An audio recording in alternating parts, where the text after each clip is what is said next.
Olá pessoal, eu sou o professor Yuri Joel, sou o professor de Química de vocês e hoje a gente vai para a nossa quarta aula. E hoje a gente também vai falar sobre uma coisa que muitas vezes assusta as pessoas, que é a questão de medidas, unidades de medidas, como é que vai cair no Enem. Então a gente vai dar uma navegada no conteúdo. Primeiro a gente precisa mostrar, você vai acompanhar aí no seu slide, alguns aparelhos que são usados para a medição. Temos aqui o medidor de comprimento, que a gente utiliza diariamente, como a régua. Temos o volume, que a gente pode utilizar um copo, por exemplo. Temperatura, com o termômetro. A massa, com o uso da balança. Podemos medir também o pH com o pHômetro. Temos também, podemos fazer também a medição do oxigênio, a taxa de oxigênio que está na atmosfera com esse aparelho. E também temos a capacidade de medir a corrente elétrica utilizando como unidade de medida o elétron-volts. Mas antes, a gente precisa entender duas propriedades importantes na área de medições, que são as propriedades macroscópicas e as microscópicas. As propriedades macroscópicas podem ser determinadas diretamente. Como assim, professor? Digamos que a gente precise medir quantos ml de água tem em um dado recipiente, quantos ml de água ali possui.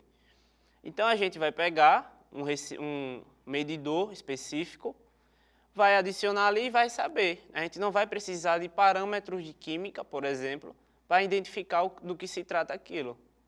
Já o pH, por exemplo, ele depende muito da propriedade do elemento. Se ele é um ácido, se ele é uma base. Então, quando a gente usa o pHômetro, ele é justamente para identificar a propriedade do elemento que está ali naquele recipiente. Outra coisa também é a temperatura, que a gente precisa de dados específicos. Mas, professor, que dados é esse? A gente precisa, nesse caso, a temperatura, na verdade, ela mede o grau de agitação das partículas. Elas precisam estar, se está muito quente, elas possuem uma alta movimentação, a tendência a movimento. Se ela está muito fria, elas estão em máximo repouso. E assim sucessivamente, porque a gente vai ter substâncias muito frias, extremamente frias, e substâncias muito quentes, extremamente quentes. Quando elas estão quentes, geralmente a gente encontra elas no seu estado gasoso. Agora, outra coisa que a gente não precisa avaliar as propriedades específicas, que a gente pode definir assim de cara, que é a massa. A gente não precisa saber do que se trata. Basta a gente apenas pegar aquele sólido ou líquido e colocar em uma balança para poder chegar a um resultado. Então, a diferença crucial das duas propriedades macroscópicas e microscópicas é a utilização de propriedades químicas para definir do que se trata, para identificar a substância, ou saber o peso dela, as medidas dela. E então a gente tem aqui o Sistema Internacional de Unidades, ou o Sistema Internacional de Medidas. Como a própria sigla supõe, esses sistemas de unidades, ele se aplica a todo mundo. Geralmente é usado em gramas ou em centímetros cúbicos. Isso é uma coisa que a gente vai ver lá na frente. Mas aqui, você vai acompanhar no seu slide, a gente tem as principais grandezas que é utilizada. Como, por exemplo, o metro, o quilograma, o tempo, que é o dado em segundo, ampere, que se trata de corrente elétrica, Kelvin, que serve para calcular a temperatura. Além do Kelvin, a gente tem o grau Celsius e o Fahrenheit. Só que, para o sistema internacional, prefere-se o Kelvin. O mol, que é uma quantidade de substância da molécula, e o mol, a gente vai dar uma pincelada nele, mas lá na frente a gente vai aprofundar o estudo do seu sistema de unidades, porque ele se aplica em estequiometria, equilíbrio químico, termoquímica e soluções. Então, essa grandeza em si a gente vai trabalhar mais detalhadamente em outros assuntos, como química inorgânica, soluções e assim por diante. Temos também a questão da intensidade luminosa, que é a candela. Tem o símbolo no meio aí, que é representado pela letra C e D. E no seu slide do lado direito a gente tem as questões da quantidade, das grandezas. Que temos aqui o terabyte, que é o maior de todos, e o menor de todos, terabytes não, como eu posso dizer, vamos falar de questões de internet, tá? E aqui nós temos o femtobytes. Esse bytes que eu falei, na verdade, ele é um sistema específico para dados de internet ou dados de multimídia. Mas esses sistemas de medidas, eles se aplicam a qualquer outra área que você queira estudar. Da unidade padrão para cima, a gente tem propriedades macroscópicas. Da unidade padrão para baixo, nós temos propriedades microscópicas. Como assim? Desse último aqui, femtômetro, a gente consegue enxergar átomos, as partículas do átomo, o próton, o nêutron, o elétron. E além disso, eles são essenciais para explicar como funciona o mundo físico da gente, que é, no caso, o que a química estuda. Já na parte de cima, a gente consegue ver, por exemplo, o sistema solar, a Via Láctea, o universo como um todo. Então, tanto uma parte muito inferior como uma parte superior, todas essas medidas elas servem para explicar o nosso cotidiano. Elas sempre têm esse objetivo. Agora a gente vai falar de dois conceitos importantes, a massa e peso. A massa, se você lembrar da aula lá de estudo da matéria, é a quantidade de matéria presente em um corpo. Quando a gente vocês viram aquela aula de estudo da matéria, vocês perceberam que massa é tudo aquilo que tem partículas e ocupa um lugar no espaço. Massa não, matéria. A matéria é tudo aquilo que tem partículas e ocupa lugar no espaço. Então você vê que esses conceitos, eles são revisados e são aplicados para toda a química. Como, por exemplo, a gente está vendo esse conceito agora. Além disso, a gente tem um conceito de peso. As pessoas confundem muito peso com massa. A diferença crucial do peso é que ele considera a gravidade de um determinado planeta. Se aqui na Terra eu peso 70 quilos, em Marte eu posso pesar 50 quilos. Professor, mas por quê? Porque o peso ele é a massa vezes a gravidade. Então, se o meu peso aqui é 70, lá provavelmente pode ser 50 ou até mais. Isso por causa da variável da gravidade. Além desses dois sistemas de medidas, nós temos o volume. A unidade SI de comprimento é o metro, e a unidade derivada para o volume é o metro cúbico. Por que o metro é elevado ao cubo? Porque ele ocupa 3 grandezas, o comprimento, a largura e a altura. Por isso que ele é elevado ao cubo.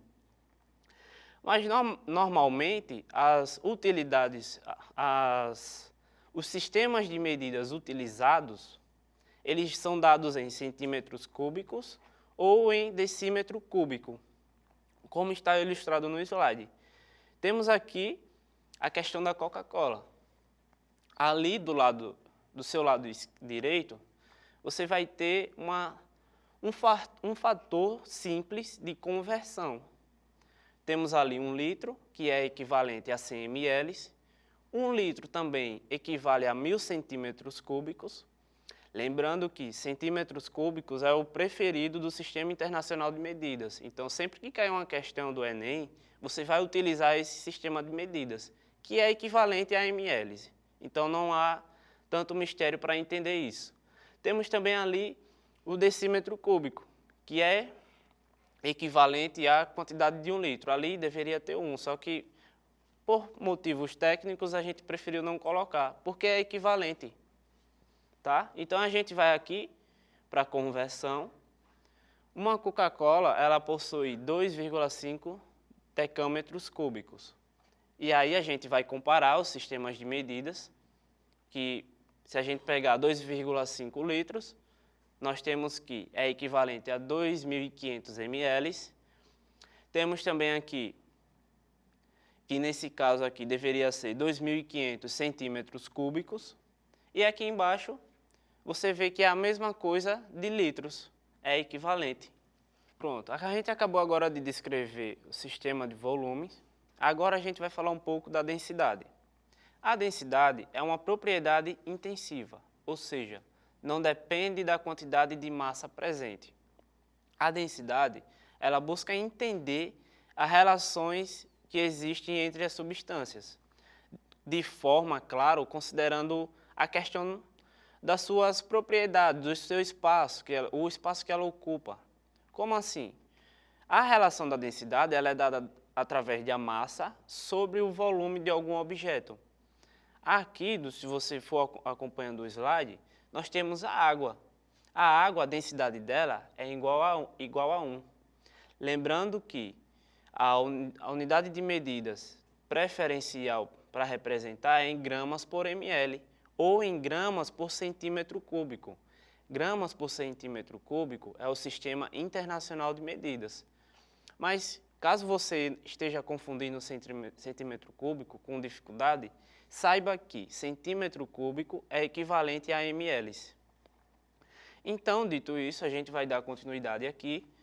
Observe que a densidade da água é igual a 1.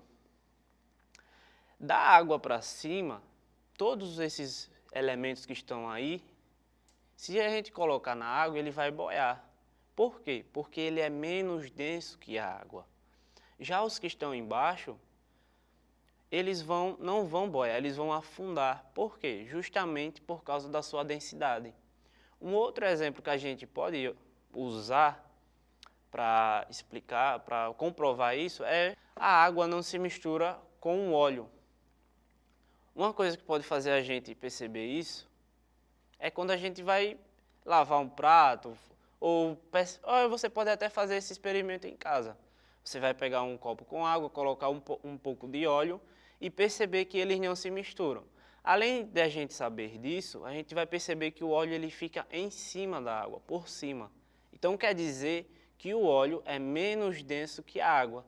Se a gente for olhar para a tabela, a gente vai entender que a densidade do óleo é menor do que a da água, ou seja, está entre 0,6 e 0,7, mas não passa da água, ou muito próximo de 1, mas nunca igual a 1, porque ele sempre vai boiar na água, ele vai ficar flutuando. Dito isso, a gente vai fazer um exercício.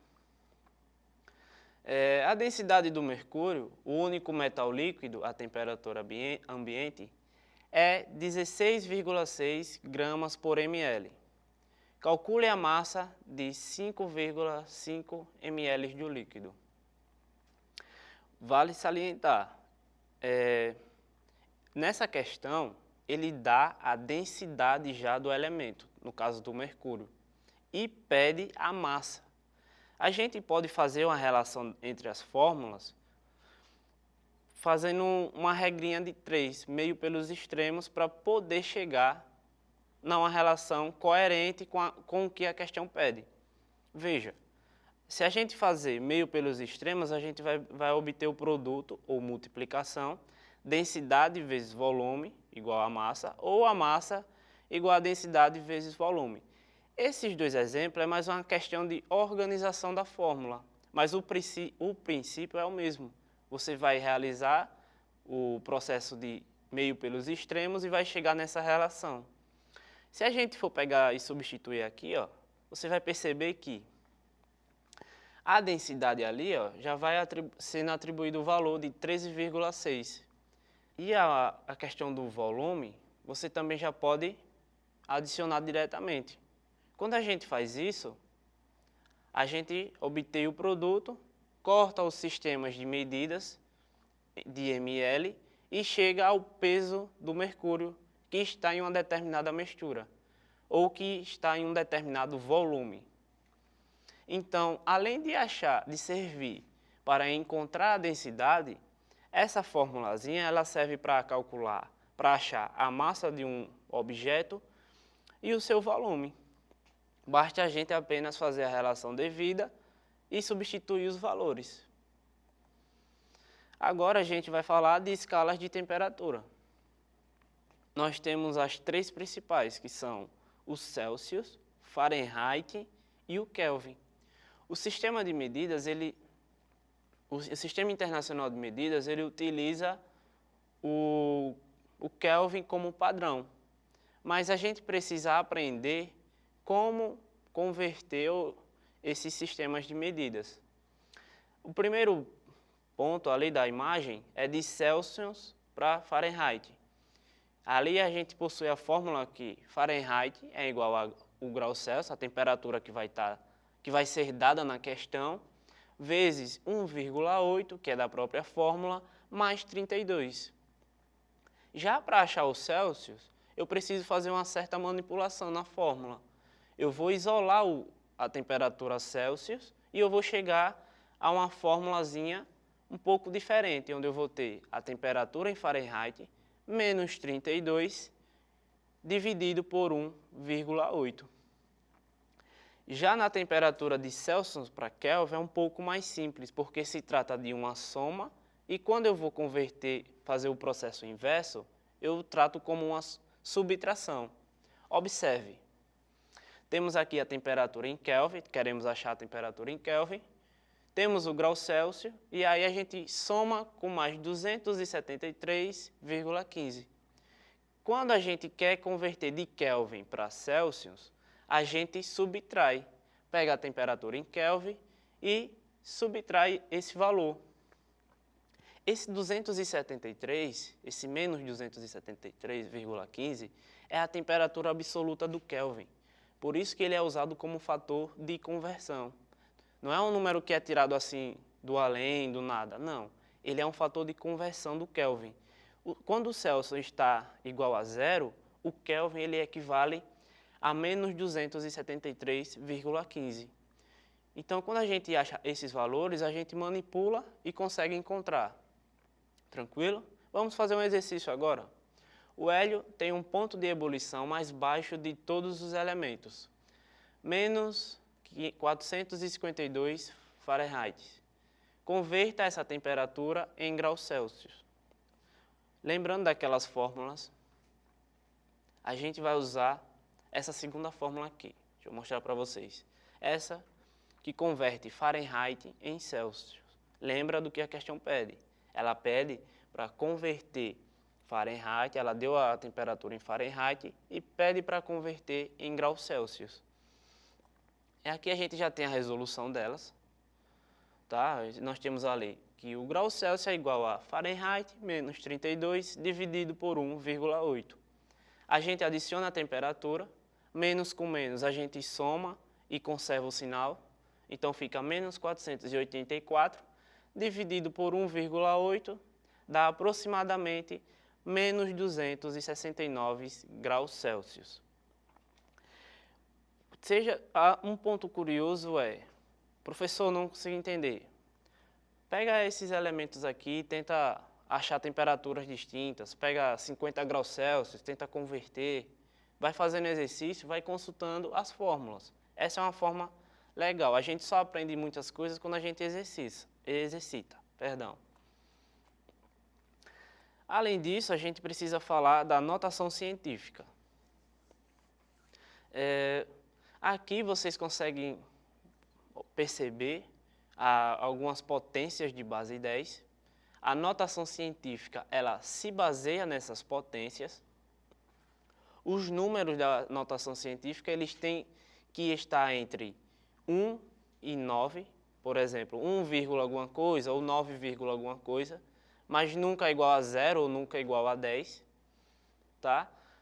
Temos aqui também, do lado do seu lado direito ou lado esquerdo, 10 elevado a 1 até 10 elevado a 10, esses valores, quando a gente vai converter para a notação científica, ele possui valor positivo no seu expoente.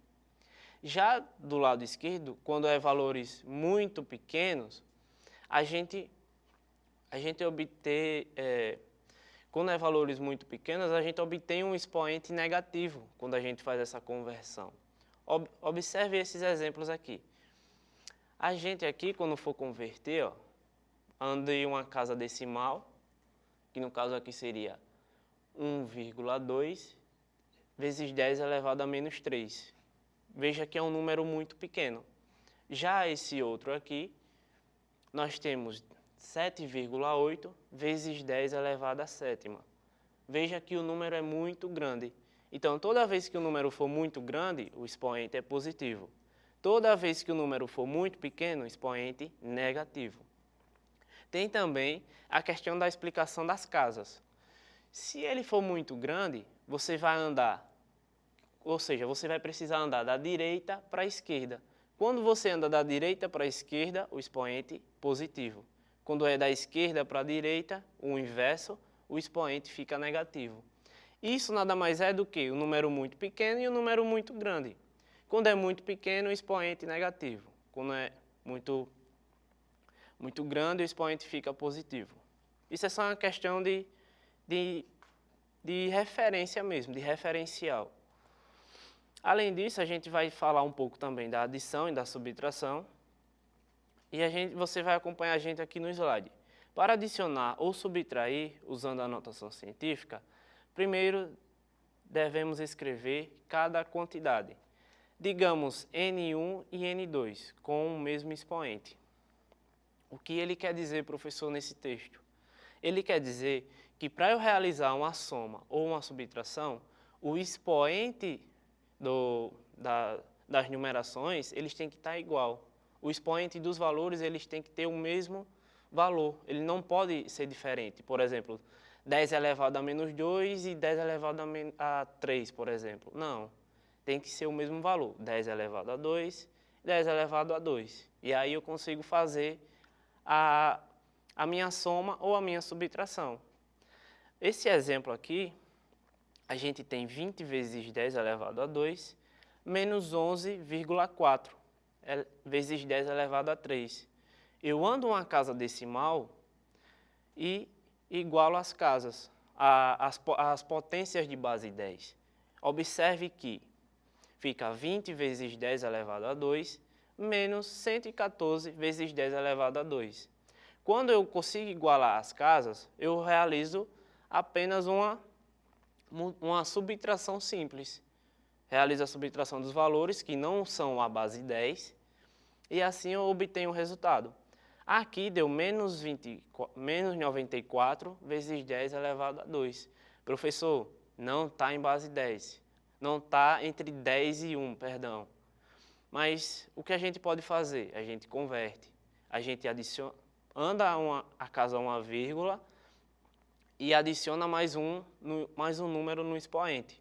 Observe que o resultado deu menos 94 vezes 10 elevado a 2. Como não está propriamente dito na notação científica, não está no valor entre 1 e 9, 9, alguma coisa, a gente converte. Então a gente anda uma casa e chega ao resultado correto, que é menos 9,4 vezes 10 elevado a 3. O outro exemplo aqui, embaixo, você percebe que não precisa fazer a conversão, porque as duas potências de base 10 já estão com o mesmo número do expoente. Então, o que é que a gente faz? A gente pega os números que estão à frente dessa base 10, dessa potência de base 10, desses valores, e soma. Então, a gente chega a um resultado simples, 7,5 vezes 10 elevado à quinta. Além disso, a gente também pode multiplicar e dividir. Na multiplicação, para multiplicar números expressos, você vai acompanhar comigo no slide. Para multiplicar números expressos em notação científica, multiplicamos N1 e N2 do modo usual, mas somamos os expoentes. Professor, o que ele quer dizer aí? Vamos fazer esse exemplo. Se eu tenho 8 vezes 10 elevado à quarta vezes 5 vezes 10 elevado ao quadrado, a gente vai multiplicar o 8 pelo 5, vai conservar a base e os expoentes a gente vai somar, como está ilustrado no slide. Além disso, quando a gente vai fazer uma divisão, a gente faz o processo inverso, a gente divide normalmente os números e quando vai se tratar dos expoentes, a gente subtrai. Ou seja, como multiplicação e divisão são diretamente proporcionais, são grandezas que a gente consegue relacionar mais facilmente, então os expoentes, a resolução das questões fica um pouco mais fácil do que a gente somar e subtrair. Porque se trata apenas de eu realizar uma soma, multiplicar normalmente, e somar os expoentes, e quando eu vou dividir, eu faço a divisão dos númerozinhos, e quando eu vou para a base 10, eu subtraio os expoentes. Além disso, a gente tem algumas constantes, que é usada em cálculos químicos e físicos. Você vai acompanhar aí. Temos aqui o zero absoluto, que nem eu tinha falado anteriormente. 0 Kelvin, ele é correspondente a menos 273,15 graus Celsius. Temos também a aceleração da gravidade, 9,8 metros por segundo ao quadrado. Geralmente essa gravidade ela é arredondada para 10, em questões de Enem. Temos o número de Avogadro, que esse número a gente vai aprender a usar ele em estequiometria e soluções, onde a gente vai aprender a calcular a massa molecular de um composto. Temos também a constante de Coulomb, quando fala de eletrostática, carga do elétron, constante universal, massa do elétron, a massa do próton, a constante de Planck e a velocidade da luz no vácuo. Todas essas grandezas, se cair em prova, elas serão dadas. Você não precisa decorar nenhum desses números, eles serão dados nas questões. O que você precisa saber é relacionar cada grandeza dessa para poder aplicar nas suas questões. Você sabe, quando ele dá, por exemplo, só o símbolo, você já sabe do que se trata, você não ficar voando. Então, quando chegar aqui, por exemplo, na constante número de Avogadro, você vai ver esse referencial, o N0. Mas do que se trata? Aí quando cair numa questão, você já saber responder. Dito isso, a gente vai encerrando a nossa aula. Referente a cálculos estequiométricos, balanceamento, toda essa questão de regra de 3, de relacionar grandezas, a gente vai desenvolver elas no estudo da estequiometria e no estudo de equilíbrio químico. A gente não achou conveniente passar esse conteúdo agora, porque ia ficar muita coisa. E ele é uma parte específica da química. Muito obrigado pela aula e agradeço pela compreensão e atenção de todos.